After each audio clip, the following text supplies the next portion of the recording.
तृप्त झालो. इच्छा केली ते पावलो. हो, इच्छा करतोय आपण, पण अजून आपल्याला मिळालेलं नाही. मला मिळाण्याकरता प्रयत्न चालले आहेत आपले सर्वांच्या. आता असाने प्रयत्न करा महाराज.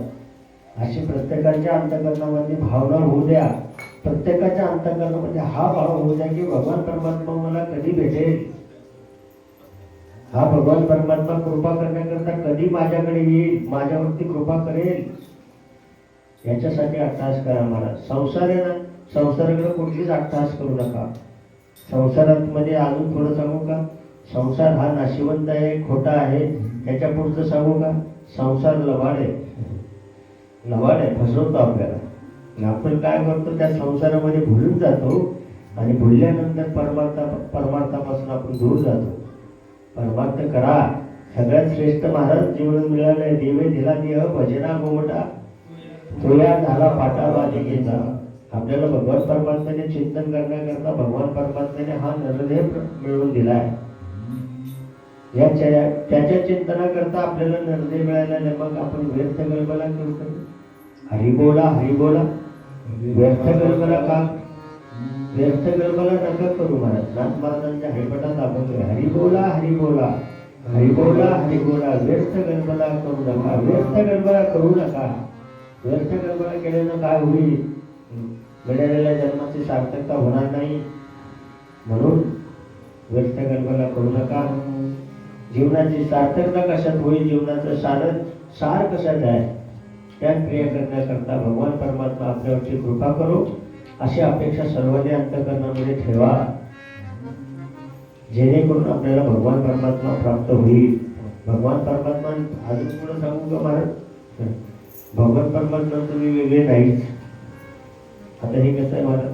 अहो, भगवान परमात्मा मी वेगळा नाही, तुम्ही भगवान परमात्मा वेगळा नाही. सर्व चराचरापासून मुंगीपासून तर ब्रह्मदेवापर्यंत भगवान परमात्मा ओतपोत भरलेला आहे. ममई मांस जीवन के जीवन भूता सनातन.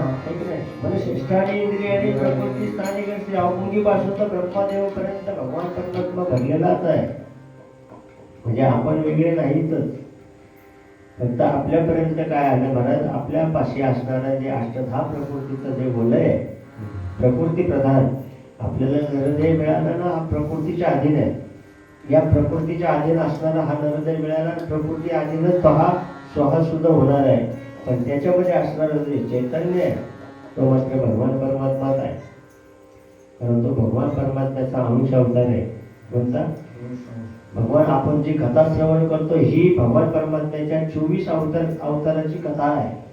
ही श्रीमद भागवत कथा ही 24 अवताराची कथा आहे. साधू संतांना त्या 24 मधले 10 अवतार वेगळे काढले. जे विशेष अवतार आहे ते 10 अवतार वेगळे काढले आणि त्या 10 अवताराचे सुद्धा 6 प्रकार केले. काय केले? प्रकार केलेत महाराज. कोणते कोणते प्रकार केलेत? पहिला आहे अंश अवतार.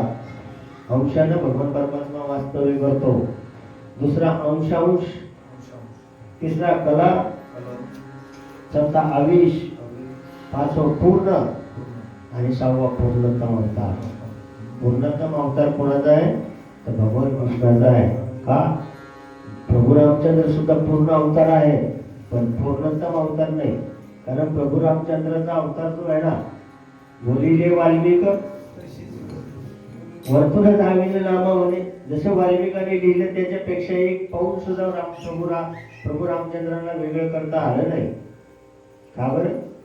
जसं वाल्मिकाने सांगितलं त्याच्यापेक्षा काकणभर सुद्धा, अगदी केसभर सुद्धा प्रभू रामचंद्र त्याच्या बाहेर जाता आलं नाही. म्हणून त्या अवताराला मर्यादा पुरुषोत्तम राम म्हणतात. कोणता? मर्यादेत राहिलेला आहे. मर्यादेचा बांध उलट नाही महाराज. अहो हा भगवान परमात्मा मर्यादेत आहे. कशात आहे? मर्यादामध्ये. आणि तोच पुढचा अवतार महाराज परिपूर्णतम. मग ते अवतार आहे भगवान कृष्णाचा. त्या भगवान कृष्णाच्या अवतारामध्ये काय आहे? येतो एका कार्याकरता. काय करतो? खरा अवताराला यायचं कोणाकरता व्हायचं?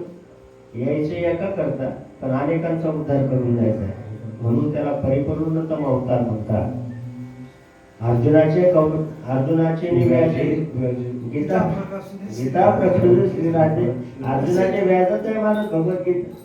कृष्ण भगवद्गीता अर्जुनाच्या व्याजात आहे, आपल्याला ते प्राप्त झाले महाराज. आपल्यापर्यंत ज्ञानेश्वर भगवान ज्ञानोबा यांनी आपल्यापर्यंत पोहोच केली ज्ञानेश्वरी रूपानं. असा सुंदर ग्रंथ ज्ञानेश्वरी आहे. जीवनाची सार्थकता आहे, जीवनाचं साफल्यता आहे. आणि ते साफल्यता प्राप्त करून घेण्याकरता मिळालेला देह, त्या देहाला योग्य कारणापर्यंत घेऊन जाण्याचं कर्तव्य मात्र आपण केलं पाहिजे. कारण हा भगवान परमात्मा असा आहे, खिलाडी आहे, खेळतो. अजून सांगू का महाराज? नैनम छिंदती शस्त्राने नैनम दहती पावगा. अहो त्याच्यामध्ये नैनम कशानंच मारत नाही, चैतन्याचा अंश कशानंच मरत नाही महाराज. कशाने जाळत नाही, कशाने वाऱ्याने उडून जात नाही. नैनम छिंदती शस्त्राने नैनम दहती पावगा. म्हणजे त्याच्या पुढचं श्लोक सांगू महाराज. अंतकालेचे मामेव स्मरण मुक्ता कलेवर. अंतकाळाला जर आपण देह सोडताना भगवान परमात्म्याचं चिंतन केलं तर पुढचा अवतार भगवान परमात्म्याच्या स्वरूपापर्यंत घेऊन जाणारा मिळतो. अशी दिव्य कथा आहे. अशी ही भगवान परमात्म्याची दिव्य कथा आहे. ही 24 अवतारांची कथा आहे भगवान परमात्म्याचं श्रीमद भागवत कथा. कालपर्यंतच्या आपण महात्म्यामध्ये आलो होतो. कालचे अनेक प्रकारचे महात्मे आहेत या ग्रंथाचे महात्मे आहे. याच्यामध्ये अजून एक महात्म्य श्रेष्ठ आहे ना, भक्ती ज्ञान वैराग्य. ज्ञान वैराग्य भक्तीचे मुलं आहेत. भक्तीचे मुलं आहेत ज्ञान आणि वैराग्य. भक्तीपासून तयार, भक्ती जर अंतःकरणामध्ये असेल तर 2 मुलं तयार होतात. त्याचं नाव आहे ज्ञान आणि दुसऱ्याचं नाव आहे वैराग्य. ज्ञान वैराग्य अंतःकरणामधून तयार होतात. कधी? अंतःकरणामध्ये जर भक्ती असेल तर. त्या भक्तीचे मुलं आहेत 2, ज्ञान आणि वैराग्य. पण काय झालं महाराज, या पृथ्वीमंडलावरती, या पृथ्वीमंडलामध्ये असा गोंधळ झाला महाराज. बऱ्याच ठिकाणी भक्ती करतच नाही, कोणी ज्ञान करत नाही, कोणी ज्ञान मिळवण्याकरता जिज्ञासा करत नाही. आणि वैराग्य तर नाहीच महाराज. असं वैराग्य कधी महाराज आपल्याला सगळ्यांना एक वैराग्य होतं महाराज.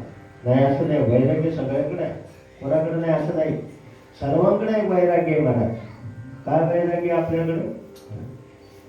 फक्त एखाद्याला घेऊन जरा आपल्याला हो फार मस्त माणसं मारून म्हणतात. एखादा मनुष्य जर आपण नेलाच, आपण तर जातोच कितीतरी जणांना घेऊन गेलो महाराज. आपण कितीतरी जणांना खाण्यावरती नेलंय, कोणी काय पुढे नेऊन नेलं महाराज. आणि तिथे गेल्यानंतर चर्चा असते, फार मोठी चर्चा असते महाराज, फार मोठी खळबत असते. काय खरंय माणसाचं, काय खरंय मनुष्याचं, हे की नाही महाराज? किती वेळ म्हणते आपण काय खरं टिकलं पाणी करणारे म्हणते महाराज. कुठं? इथे नाही म्हणत. कुठं? हा तिथे इतका वेळ त्याच्या अंतःकरणाचा भाव द्रविड असतो. एक दिवस जावं लागतं. फार साजूकीच्या गप्पा मारतात लोक महाराज. कुठं? हा श्मशानामध्ये फार साजूकीच्या गप्पा मारतो महाराज. तुम्ही काय, मी पण मारतो महाराज. काय खरंय म्हणतात पण कुठपर्यंत? फक्त त्याला काडी लागू पाहिजे. एकदा का त्याला काडी लावली त्याने तर लाईटीला आता भरल्या जावं लागेल. चला मला नगरला जायचे, बाजारला जायचे, अमुक करायचे. कुठपर्यंत? आपलं वैराग्य कसं आहे? स्मशान वैराग्य तेवढंच काळ टिकतं आपलं. स्मशानाच्या बाहेर पडलं का विसरून जातं का उद्या मला मारायचं नाही, या भावनेत तू वागायला सुरुवात करतो महाराज. पण असं कधी आहे का महाराज? ही कथा मृत्यूचं भय घालवणारी कथा आहे. आपल्याला मृत्यूचं भय घालायचं. मृत्यूचा अटळ आहे महाराज. मृत्यू हे अटळ गोष्ट आहे. मृत्यू आपल्याला या विश्वामध्ये याचं नावच मृत्यूनगर आहे.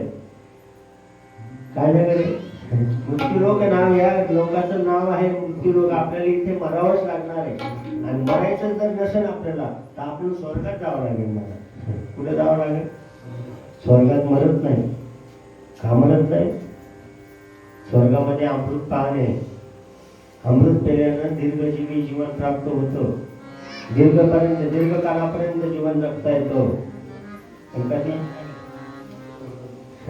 अमृत पेल्यानंतर. आपल्या पृथ्वीवरती या मृत्यू लोकामध्ये सुद्धा एक अमृत आहे. त्याचं नाव आहे अमृतुल्य हॉटेल चहाचे. Amruttulya tea house. आपण ते आपलं महाराज, आपल्याला अमृतुल्य टी हाऊस आहे महाराज. हे अमृतच आहे. माणसाला मरणाच्या जवळ घेऊन जाते महाराज. फक्त काय महाराज, त्याचं स्पीड कमी करतं. म्हणजे त्याला इंग्रजीतून सांगू का? स्लो पॉयझन आहे. काय आहे? स्लो पॉयझन आहे. चहा म्हणजे काय? स्लो पॉयझन आहे. तो आपल्याला तिकडे घेऊन चालला ना. अमृतुल्य हॉटेलला नाम अमृतुल्य टी असू द्या, पण प्रत्येकाकडे वैराग्य आहे. काय वैराग्य आहे? ज्ञान आहे. मिळवण्याकरता साधना करावं लागते मला.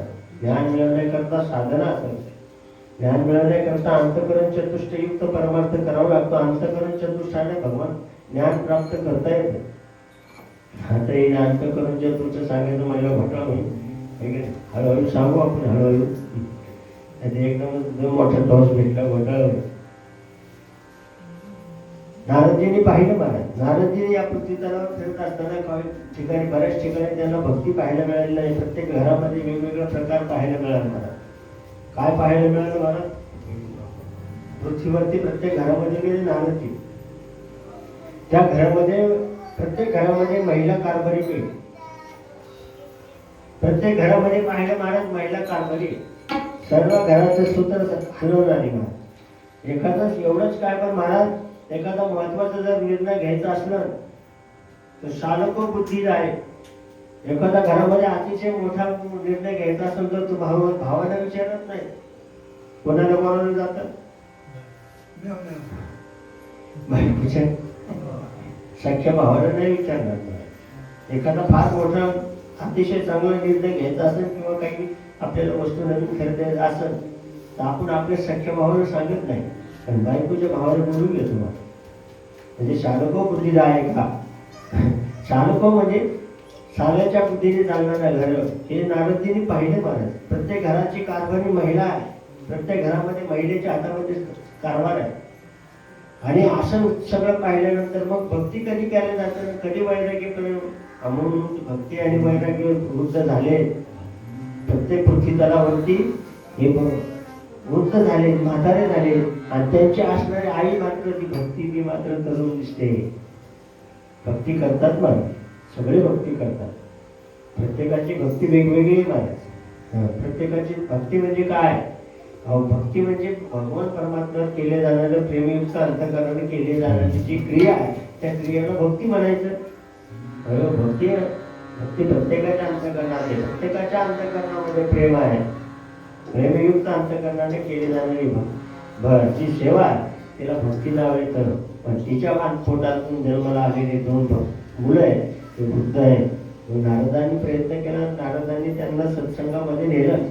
जसं आपण हा तुमचा सत्संग, आपण हा सत्संग करतोय महाराज. काय करतोय हा? सत्संग करण्यामध्ये तुम्ही काय सांगितलं महाराज तुम्हाला? सत्संग करण्याकरता फार लोक अशा वेळेला असत नाही. फार लोक असण्याची गरजच नाही. फार लोकांपेक्षा फक्त मी सांगू का, दोनच माणसं असेल, दोन माणसात सुद्धा सत्संग होतो. साधू संतांना फार अगदी सोपी क्रिया करून सांगितली मला. त्याच्या पुढचं सांगून मला नवरा बायको मध्ये सुद्धा सत्संग घडतो. आपले सगळ्यांचे व्यवहार झालेत ना. व्यवहार कशा करता झालेत महाराज? शास्त्रबुद्धीने जर पाहिलं, शास्त्र विचाराने जर पाहिलं तर आपले व्यवहार आहे ना योगा करता झालेले. कशा करता? योगा करता झालेले. आपण ते फक्त काय करतो, योगापेक्षा भोगाकडे लक्ष देतो, म्हणून आपल्या हानी आहे.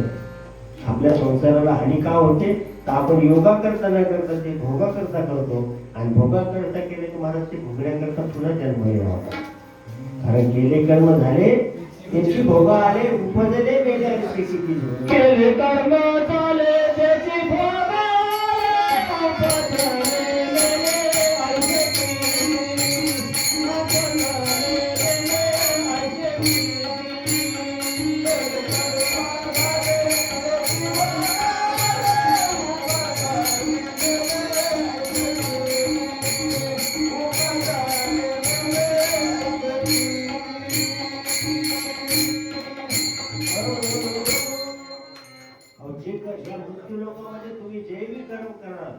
या मृत्यूलोकामध्ये तुम्ही कोणतेही कर्म करा, ते कर्म तुम्हाला पुन्हा घ्यायचंय, स्वीकारायचंय. मला हवा आपणच काय घेऊन बसले महाराज?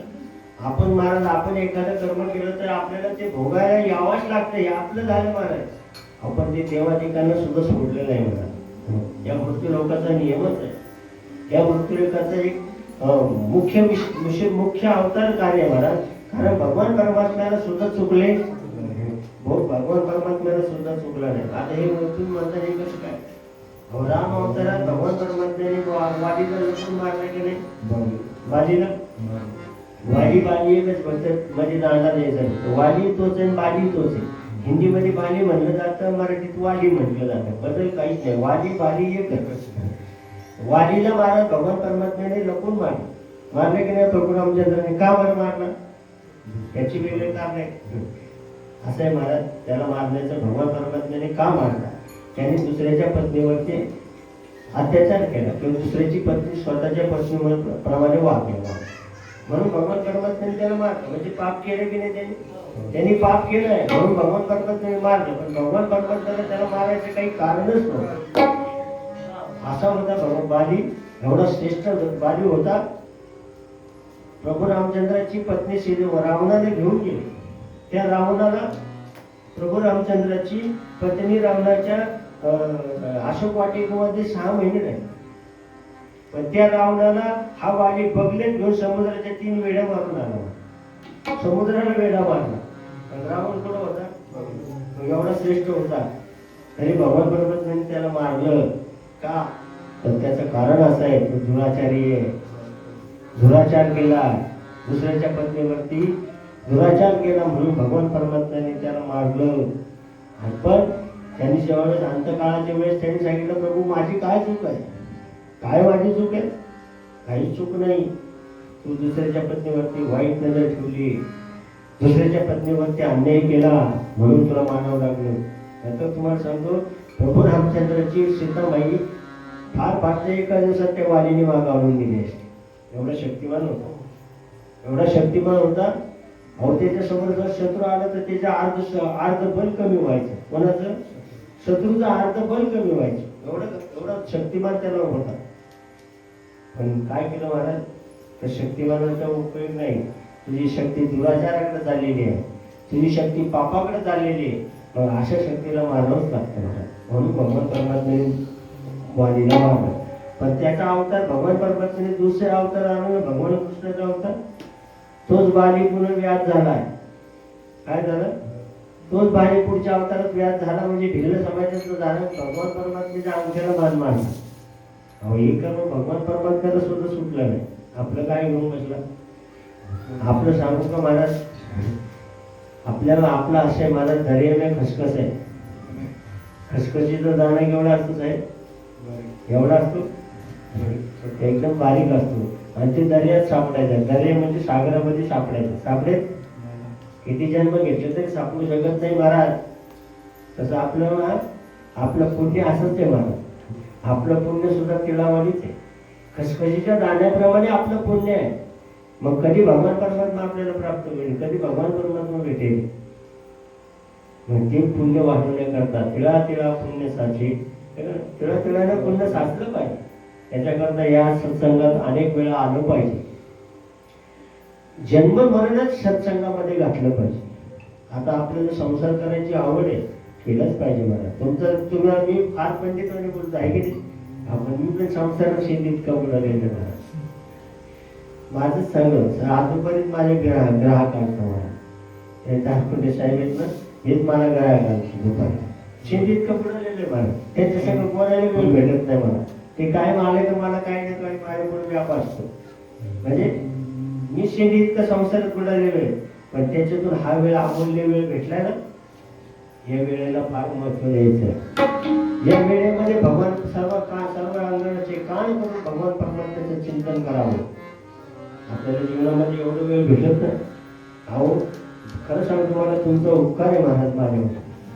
काय मला 3 तास का होईना भगवंताचं चिंतन करायला भेटतंय. मला तुमच्या उपकाराचं फळ आहे. मला भगवान परमात्म्याचं 3 तास मी तुमच्या समोर चिंतन करतोय. मी तुमच्यासाठी चिंतन करतच नाही, मी माझ्यासाठी करते. माझं चिंतन कधी करेल? कारण तिकडे गेलं तर संसार शेती कपूड आलेला आहे की नाही? असं दे, आपण भगवान परमात्म्याचं चिंतन करा, जेणेकरून भगवान परमात्म्याला जास्तीत जास्त आपल्या जीवनात चिंतन करायला संधी मिळाली. नक्कीच